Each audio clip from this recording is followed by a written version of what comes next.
भागवत पुराण नवम स्कंद 20वां अध्याय। पुरु के वंश राजा दुष्यंत और भरत के चरित्र का वर्णन।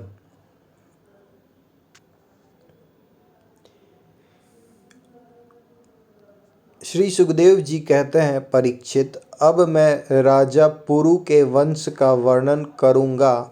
इसी वंश में तुम्हारा जन्म हुआ है। इसी वंश के वंशधर बहुत से राजर्षि और ब्रह्मर्षि भी हुए हैं। पुरु का पुत्र हुआ जन्मेजय, जन्मेजय का प्रचिनवान, प्रचिनवान का प्रवीर, प्रवीर का नमस्यु और नमस्यु का पुत्र हुआ चारुपद, चारुपद से सुद्युद, सुद्युद से बहुगव, बहुगव से संयाति, संयाति से अहंयाति और अहंयाति से रौद्राश्व हुआ। परीक्षित, जैसे विश्वात्मा प्रधान प्राण से 10 इंद्रियां होती हैं, परीक्षित, जैसे विश्वात्मा प्रधान प्राण से 10 इंद्रियां होती हैं, वैसे ही घृताची अप्सरा के गर्भ से रौद्राश्व के 10 पुत्र हुए। ऋतेयु, कुक्षेत्रियु, कुक्षेत्रियु, स्थडिंडिलेयु, कृतेयु, जलेयु, संतेयु, धर्मेयु, सत्येयु, व्रतेयु और सबसे छोटा वनेयु। परीक्षित, उनमें से त्रतेयु का पुत्र रंतिभार हुआ और रंतिभार के 3 पुत्र हुए, सुमति, ध्रुव, अप्रतिरथ। अप्रतिरथ के पुत्र का नाम था कण्व।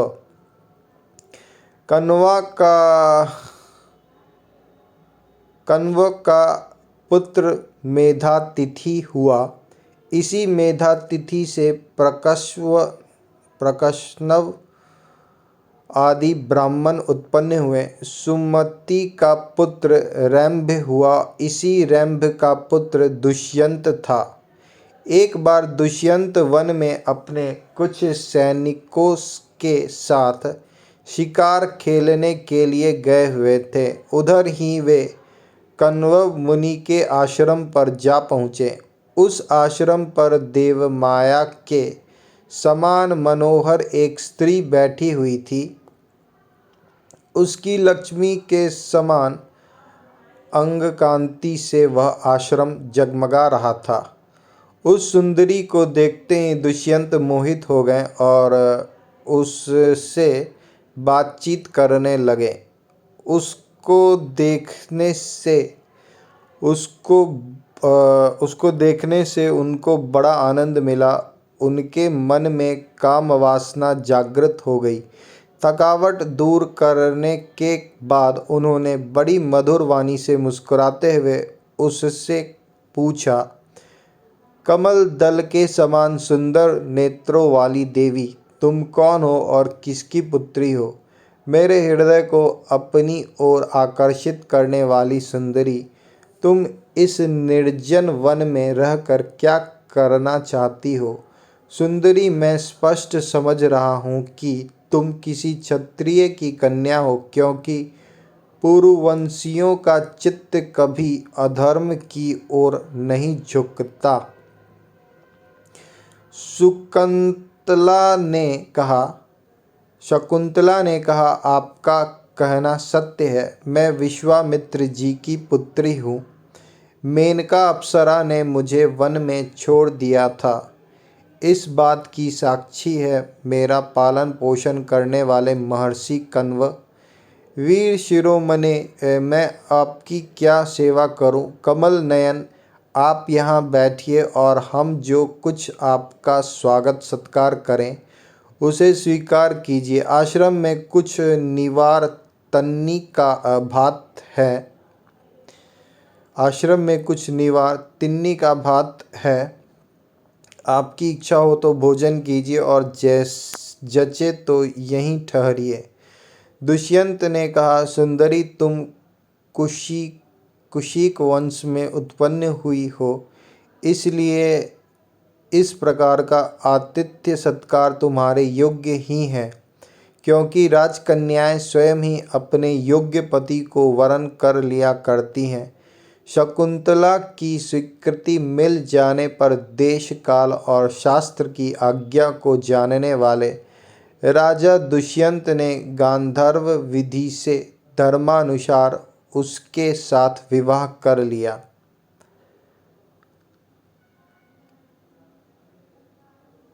राजर्षि दुष्यंत का वीर्य अमोघ था। रात्रि में वहां रहकर दुष्यंत ने शकुंतला का सहवास किया और दूसरे दिन सवेरे वे अपनी राजधानी में चले गए। समय आने पर शकुंतला को एक पुत्र उत्पन्न हुआ। महर्षि कण्व ने वन में ही राजकुमार के जातकर्म आदि संस्कार विधि पूर्वक संपन्न किए। वह बालक बचपन में ही इतना बलवान था कि बड़े बड़े सिंहों को बलपूर्वक बांध लेता और उनसे खेला करता। वह बालक भगवान का अंशावतार था। उसका बल विक्रम अपरिमित था। उसे अपने साथ लेकर रमणीय रत्न शकुंतला अपने पति के पास गई। जब राजा दुष्यंत ने अपनी निर्दोष पत्नी और पुत्र को स्वीकार नहीं किया, तब जिसका वक्ता नहीं दिख रहा था और जिसे सब लोगों ने सुना, ऐसी आकाशवाणी हुई, पुत्र उत्पन्न करने में माता तो केवल धौकनी के समान है। वास्तव में पुत्र पिता का ही है, क्योंकि पिता ही पुत्र के रूप में उत्पन्न होता है। इसलिए दुष्यंत, तुम शकुंतला का तिरस्कार न करो, अपने पुत्र का भरण पोषण करो। राजन, वंश की वृद्धि करने वाला पुत्र अपने पिता को नरक से उबार लेता है। शकुंतला का कहना बिल्कुल ठीक है। इस गर्भ को धारण कराने वाले तुम ही हो। परीक्षित, पिता दुष्यंत की मृत्यु हो जाने के बाद वह परम यशस्वी बालक चक्रवर्ती सम्राट हुआ। उसका जन्म भगवान के अंश से हुआ था। आज भी पृथ्वी पर उसकी महिमा का गान किया जाता है। उसके दाहिने हाथ में चक्र का चिन्ह था और पैरों में कमल कोश का। महाभिषेक की विधि से राजाधिराज के पद पर उसका अभिषेक हुआ। भरत बड़ा शक्तिशाली राजा था। भरत ने ममता के पुत्र दीर्घतमा मुनि को पुरोहित बनाकर गंगा तट पर गंगा सागर से लेकर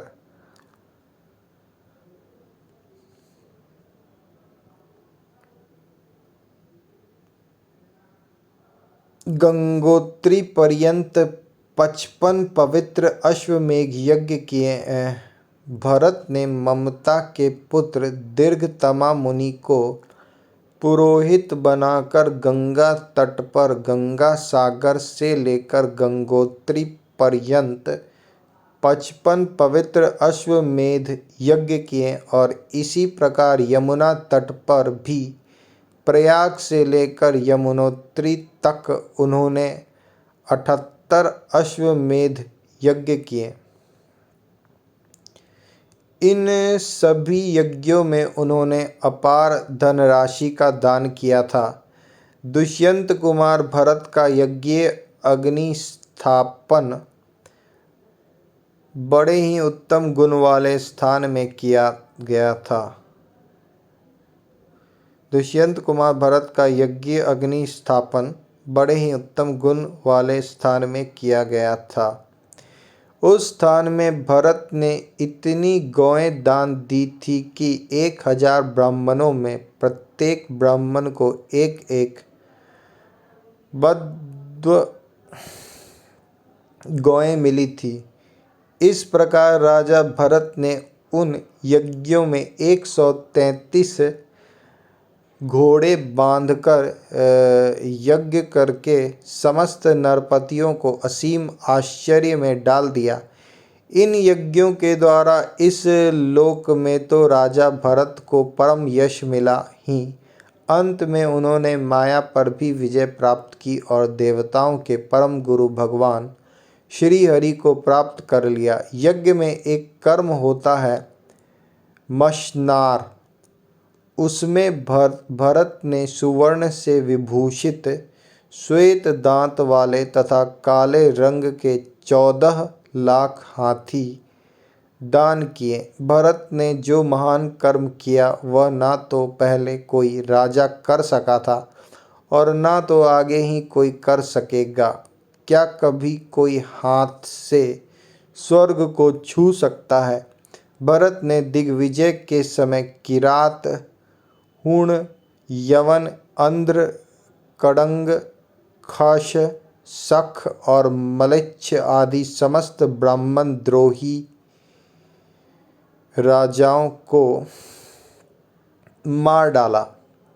पहले युग में बलवान असुरों ने देवताओं पर विजय प्राप्त कर ली थी और वे रसातल में रहने लगे थे। उस समय वे बहुत सी देवांगनाओं को रसातल में ले गए थे। राजा भरत ने फिर से उन्हें छुड़ा दिया। उनके राज्य में पृथ्वी और आकाश प्रजा की सारी आवश्यकताएं पूर्ण कर देती। राजा भरत ने फिर उन्हें छुड़ा दिया। उनके राज्य में पृथ्वी और आकाश प्रजा की सारी आवश्यकताएं पूर्ण कर देते थे। भरत ने 27,000 वर्ष तक समस्त दिशाओं का एकच्छत्र शासन भरत ने 27,000 वर्ष तक समस्त दिशाओं का एकच्छत्र शासन किया। अंत में सार्वभौम सम्राट भरत ने यही निश्चय किया कि लोकपालों को भी चकित कर देने वाला ऐश्वर्य, सार्वभौम संपत्ति, अखंड शासन और यह जीवन भी मिथ्या ही है। यह निश्चय करके वे संसार से उदासीन हो गए। परीक्षित विदर्भ राज की 3 कन्याएं सम्राट भरत की पत्नियां थीं। वे उनका बड़ा आदर भी करते थे, परंतु जब भरत ने उनसे कह दिया कि तुम्हारे पुत्र मेरे अनुरूप नहीं हैं, तब वे डर गईं कि कहीं सम्राट हमें त्याग न दे। इसलिए उन्होंने अपने बच्चे को मार डाला। इस प्रकार सम्राट भरत का वंश वितथ अर्थात विच्छिन्न होने लगा। तब उन्होंने संतान के लिए मरुतोत्सम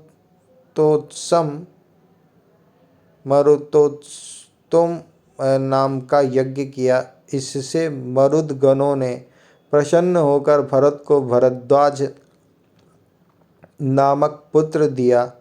भरद्वाज की उत्पत्ति का प्रसंग यह है कि एक बार बृहस्पति जी ने अपने भाई उत्पत्ति की गर्भवती पत्नी से मैथुन करना चाहा। उस समय गर्भ में जो बालक दीर्घतमा था उसने मना किया, किंतु बृहस्पति जी ने उसकी बात पर ध्यान न दिया और उसे तू अंधा हो जा यह शाप देकर बलपूर्वक गर्भाधान कर दिया। उत्तत्य की पत्नी ममता इस बात से डर गई कि कहीं मेरे पति मेरा त्याग न कर दे, इसलिए उसने बृहस्पति जी के द्वारा होने वाले लड़के को त्याग देना चाहा। उस समय देवताओं ने गर्भस्थ शिशु के नाम का निर्वचन करते हुए यह कहा।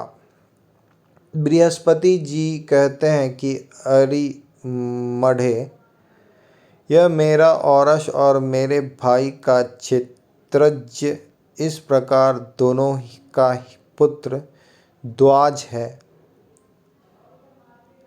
बृहस्पति जी कहते हैं कि अरे मूढ़े, यह मेरा औरस और मेरे भाई का क्षेत्रज, इस प्रकार दोनों का पुत्र द्वाज है। इसलिए तू डर मत, इसका भरण पोषण कर। भर इस पर ममता ने कहा, बृहस्पति, यह मेरे पति का नहीं, हम दोनों का ही पुत्र है, इसलिए तुम ही इसका भरण पोषण करो। इस प्रकार आपस में विवाद करते हुए माता पिता दोनों ही इसको छोड़कर चले गए। इसलिए इस लड़के का नाम भरद्वाज हुआ। देवताओं के द्वारा नाम का ऐसा निर्वचन होने पर भी ममता ने यही समझा कि मेरा यह पुत्र वितथ अर्थात अन्याय से पैदा हुआ है। देवताओं के द्वारा नाम का ऐसा निर्वचन होने पर भी ममता ने यही समझा कि मेरा यह पुत्र वितथ अर्थात अन्याय से पैदा हुआ है, अतः उसने उस बच्चे को छोड़ दिया। अब मरुदगणों ने उसका पालन किया और जब राजा भरत का वंश नष्ट होने लगा तब उसे लाकर उनको दे दिया। यही वितथ भरद्वाज भरत का दत्तक पुत्र हुआ।